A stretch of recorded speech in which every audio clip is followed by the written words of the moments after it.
read yet.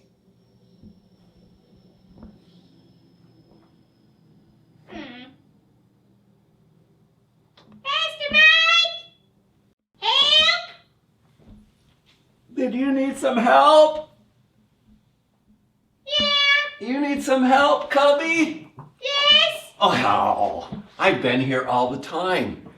Really? I have been. Where were you? Well, remember last week we talked about forts and towers, and I said that I used to build tents when I was a kid, and I built one, and so I was hiding in it. What do You you couldn't think? have told me that sooner. Well, I was just having fun down there. So, all right, kids. Well, it's time to say our motto, which is right behind me, back here. Let's say it together. Construction zone. Building upon the solid rock of Jesus. Caution. Transformation in progress. Danger. Don't stray from God's path. Sins forgiven through Christ. Notice building up one another in love. Stop.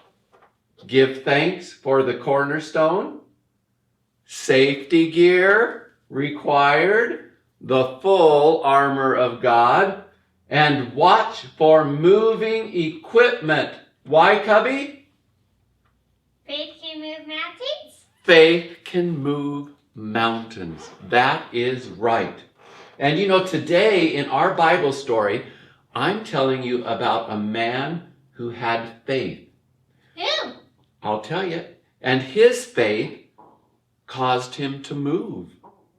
Have you ever moved from one place to another, Cubby? Well, yeah, I have feet. That works. You have feet, and this man used his feet because that's the only way they could travel back in those days. They didn't have cars or buses or anything. And so let me tell you the story in Genesis chapter 12, and it is the call of Abraham. Abraham lived a long time ago. You mean Abraham? Not Abraham, not yet. That's getting ahead in the story, Cubby. Abraham. The Lord had said to Abraham, this is what God said to him. Go from your country, your people, and your father's household to the land I will show you. Cubby, how would you feel if God told you to move away from Timothy? No? No. I know that would be really hard to move away from your family.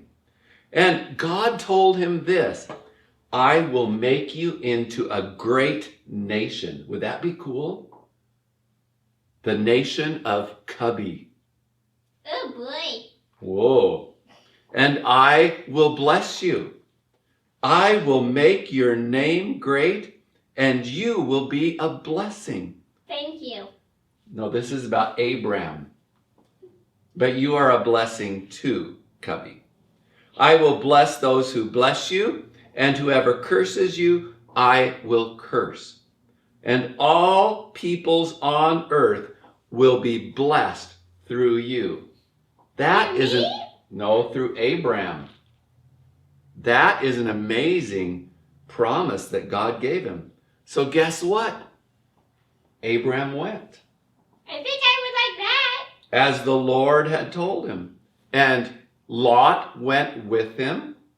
Abraham was 75 years old when he set out from Haran. He took his wife Sarai, his nephew Lot, all the possessions they had accumulated, and the people that they had acquired in Haran. And they set out for the land of Canaan, and they arrived there.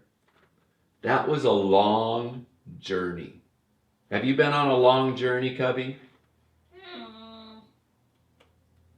Probably from the house to the apple tree, huh? Yeah, maybe. Yeah, well, this was a longer journey than that. So Abraham traveled through the land as far as the site of the great tree of Morah at Shechem. There's a great tree there. And I don't know if it's an apple tree though. Oh, I hope so. But it's a great tree. And at that time, the Canaanites were in the land, and the Lord appeared to Abraham and said, to your offspring, I will give this land. And so Abraham built something there. What did he build? We're talking about building. He built an altar. Now, do you know what they did with altars? Sacrificed? They did. They worshiped God. And back in those days, they offered up sacrifices. And so right there, Abraham built an altar and he worshiped the Lord. It's so important on special times in our lives that we do something to remember it. And so that's what he did. He remembered that promise that God gave him. And so that is the story of Abraham. And he continued to live in that area, and that we'll probably learn more in the next couple weeks about Abraham and maybe some things that he built along the way. So he was a man of faith, and he built his faith, and his faith caused him to move. So, kids, how about your faith? I sure hope that you have confessed Jesus as Lord and Savior. He is the object of our faith. We trust in him and we believe in him. And who knows what God will ask us to do if we have faith. So, hey, I want them. Now, so far, you know what? Aspen Cooper is the only one that's sending me pictures. So she's accumulating a ton of Awana bucks. How about you other kids that are watching this? Send me a picture of perhaps a fort in your house. Take a couple chairs, a table, put it over, crawl underneath it, play in it for a while, have your parents take a picture, and send it to me. And you'll get some Awana bucks, especially if you're wearing your uniform. All right. Love you all, and we will see you next week. Bye.